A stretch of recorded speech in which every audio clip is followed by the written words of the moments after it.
184 ممالک ہیں جو اس کے ممبر ہیں، اور 181 آئے تھے اور ان کی ریپرزنٹیشن تھی بیجنگ میں. جو ڈرافٹ ریجنل ڈرافٹ بنے تھے نیو یارک میں پھر بیٹھ کے کمیٹی میں بیٹھ کر، جو مطلب چھوٹی کمیٹی ہے انہیں بیٹھ کر سارے ریجنل پلانز دے کر ایک شکل بنا لی تھی ڈرافٹ پلان آف ایکشن، اور وہ اس ڈرافٹ پر وہ فائنلائز ہوئی ہے بیجنگ میں. انٹرنیٹ مطلب این جی اوز کا یہ شروع سے ایک سرگرمی اور اس پروسیس کا حصہ رہا ہے. جب ہر ریجنل کانفرنس کے ساتھ ایک این جی او فورم ہوتا ہے، ہمارے ریجن میں انڈونیشیا نے اجازت نہیں دی کہ این جی او فورم وہاں ہو، تو این جی اوز نے ایک اپنی میٹنگ کی تھی منیلا میں 1993 نومبر 1993. وہاں این جی اوز تقریباً کوئی 500 این جی اوز تھے ریجن سے، انہوں نے بیٹھ کر اپنی ایک این جی او پوزیشن بنائی، اور وہ این جی او پوزیشن لے کر انہوں نے لابی بھی کیا انٹرنیشنل لیول پر، مگر اس ایشو کی مطلب کوشش کی کہ ہمارے جو اپنے نیشنل پلانز ہیں اس میں بھی اس کا اثر اور اس کا امپیکٹ ہو، اور یہ ایشوز ان نیشنل پوزیشنز پر بھی آئیں. پاکستان کے بارے میں میرا خیال شگفتہ بتائیں گی کہ کس حد تک ہم اس سرگرمی میں کامیاب رہے ہیں. این جی او فورم کا مقصد یہ ہے کہ این جی اوز نہ صرف اپنی پوزیشنز بنائیں، اپنے آپ سے ملیں، اپنے رشتے بنائیں، ایک دوسرے کو سمجھیں، مگر مل کر نہ صرف اس پروگرام پر مطلب ایک اثر ان کا ہو، مگر خود بھی وہ جہاں بھی انہوں نے اپنا کام کرنا ہے اس کے لیے مطلب وہ خود اپنے پلانز بنائیں اور خود آگے مل کے جو کوآرڈینیشن ہوتی ہے مل کے آگے اس کی ایک اسٹریٹجیز کی بھی شکل بنے. ہمارا جو اثر کا تعلق رہا ہے اس پروسیس میں، ہمیں شروع سے یہ لگ رہا تھا پچھلے 5-6 سال سے کہ این جی اوز جاتے تو ہیں انٹرنیشنل کانفرنسز میں، کچھ نیشنل پروسیس میں بھی شامل رہے ہیں. جیسے کل بات ہو رہی تھی کہ انوائرمنٹ کا جو ارتھ سمٹ ریو میں ہوئی تھی، این جی اوز کا کہنا ہے کہ اس میں این جی او کی پوزیشنز ضرور آئی تھی، نہ صرف نیشنل پلان میں، مگر وہاں این جی اوز کی کافی حیثیت تھی اور انہوں نے اپنی جو ایشوز تھے آگے بڑھائے. وینا کا بھی کچھ لگ رہا تھا کہ این جی اوز کا کافی وہاں رول رہا ہے. اس کے باوجود پاکستان میں ہم نے ان کی کانفرنس کے بارے میں عام طور پر نہ ہم نے سنا، نہ پہلے پروسیس میں شامل ہوئے اور نہ بعد میں، اور ہمیں یہ لگ رہا تھا کہ چند این جی اوز اس میں شاید اثر بھی شامل ہے. ہم ایک قسم کا ایک گروپ بن گیا ہے این جی اوز کا، اور یہ جو بات بیجنگ کی یا کانفرنس کی ہوتی ہے وہ بھی ایک طرح سے ہمارے ہاتھ میں ہی آ گئی ہے. تو اس کا یہ نتیجہ یہ ہے کہ اگر نیشنل پلان بنتا ہے ہم اس میں شامل ہو جاتے ہیں، اگر کہیں کانفرنس میں ریپرزنٹیشن کرنی پڑتی ہے تو ہم ہی کرتے ہیں، اور جب واپس آتے ہیں بہت کم یہ ہوا ہے کہ ہم نے آگے آ کے کسی اور این جی او کو وہ بات بتائی بھی ہے کہ نہیں. میں ابھی بھی آپ کو کہہ سکتی ہوں کہ ہمارے پاس وینا کا جو ڈاکیومنٹ ہے یا ریو کا ڈاکیومنٹ ہے نہیں آیا ہے، اور ہم نے خود کسی ہم بریفنگ میں نہیں گئے ہیں جہاں ہمیں بتایا گیا کہ یہ ہوا ہے.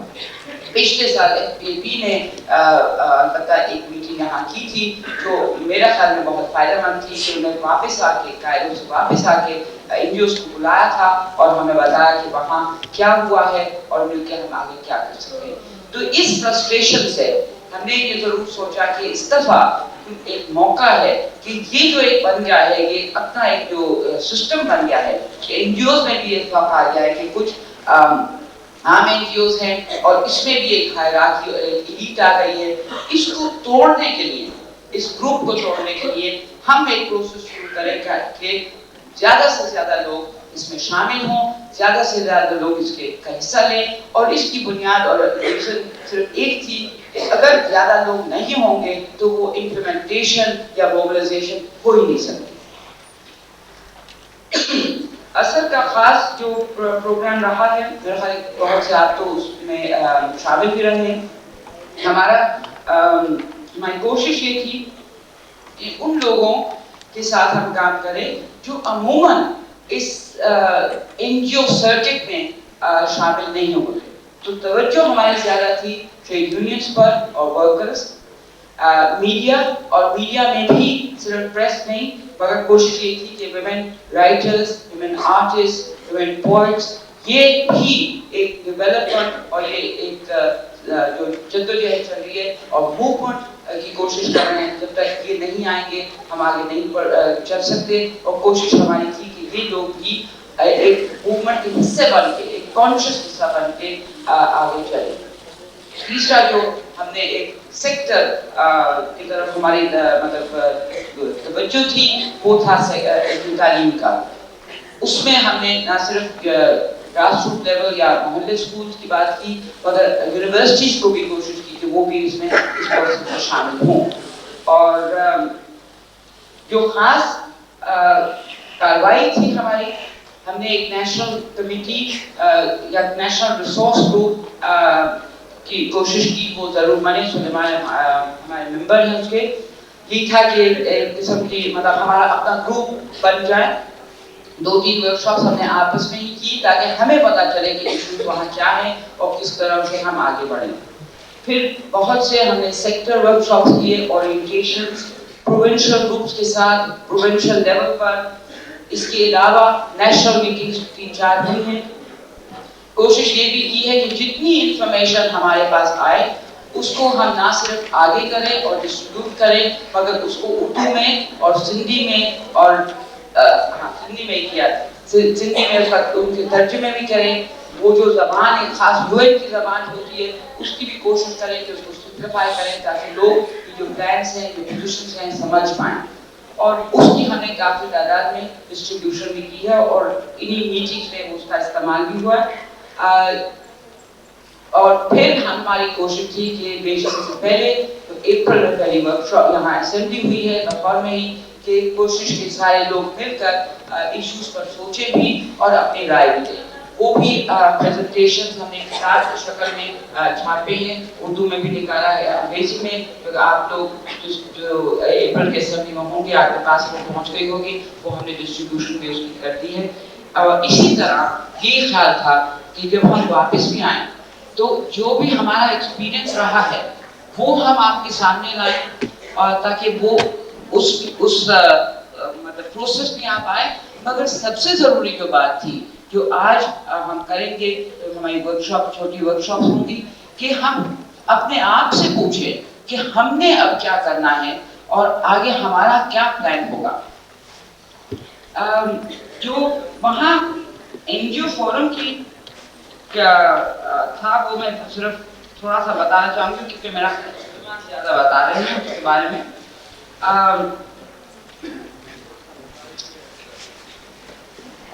میرا اپنا خیال ہے کہ میری زندگی میں تو اس قسم کی کبھی ورکشاپ نہ ہوئی ہے اور نہ ہوگی, کانفرنس. اور یہ صرف عورتوں کے لیے سب سے بڑی کانفرنس تھی. اب جو فگرز آئے ہیں 47,000 NGO participants تھے. تو وہ آپ سوچ ہی سکتے ہیں کہ یہاں ہم 800 ہیں اور اتنی مطلب نہ صرف بھیڑ ہے, آرگنائزیشن ہمیں مطلب مسئلے ہمیں بھی اور آپ لوگوں کو بھی میرا مخالف ہو رہے ہوں گے. مگر وہاں آپ دیکھیں کہ چائنا نے 47,000 کو اکوموڈیٹ کیا تھا. اس کے علاوہ جو UN کا سیشن تھا یونائٹڈ نیشنز کی کانفرنس, وہاں تقریباً 13,000 لوگ.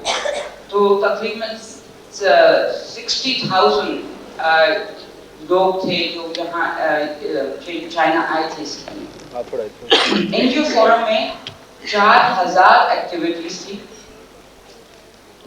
اور یہ ایکٹیویٹیز مختلف NGOز نے آرگنائز کی تھی. مختلف ٹاپک تھے, سائز, کچھ سیشنز تھے جہاں 1,500 لوگ تھے, کچھ سیشنز ایسے تھے جہاں صرف 5 یا 10 لوگ تھے.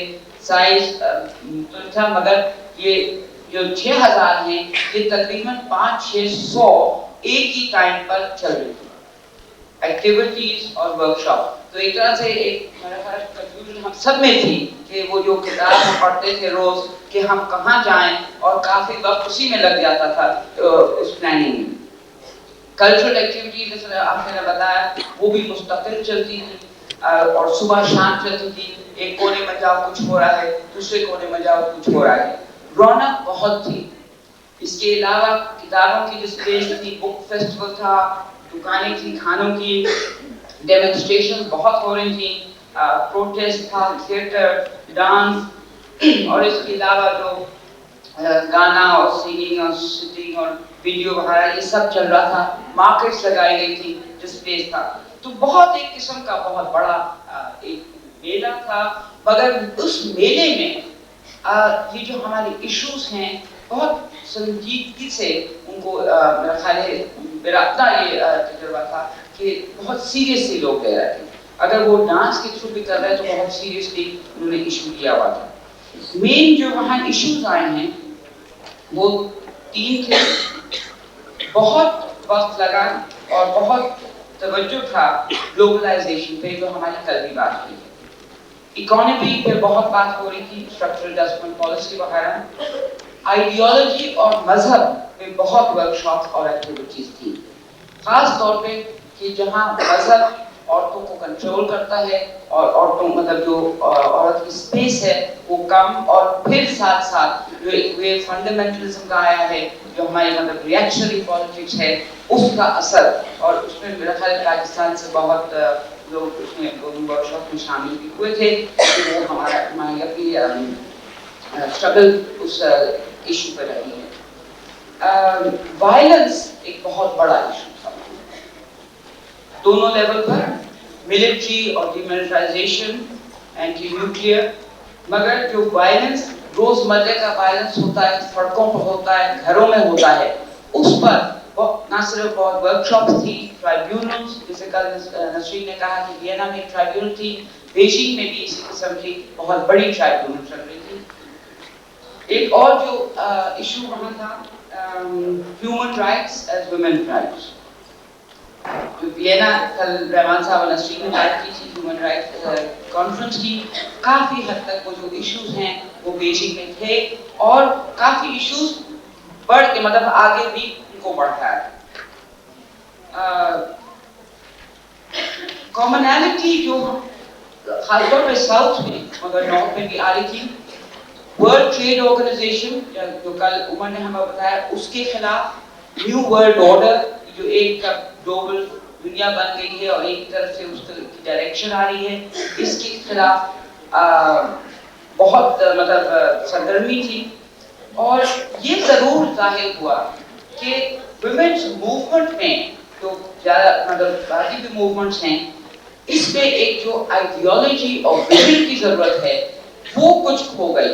اور جب تک وہ ویژن, جب تک وہ ایک آئیڈیالوجی نہیں آئے گی تو ہمارے جو پروجیکٹس اور سرگرمیاں ہیں وہ ایک ایکٹیویٹی کی لیول پر رہ جائیں گی.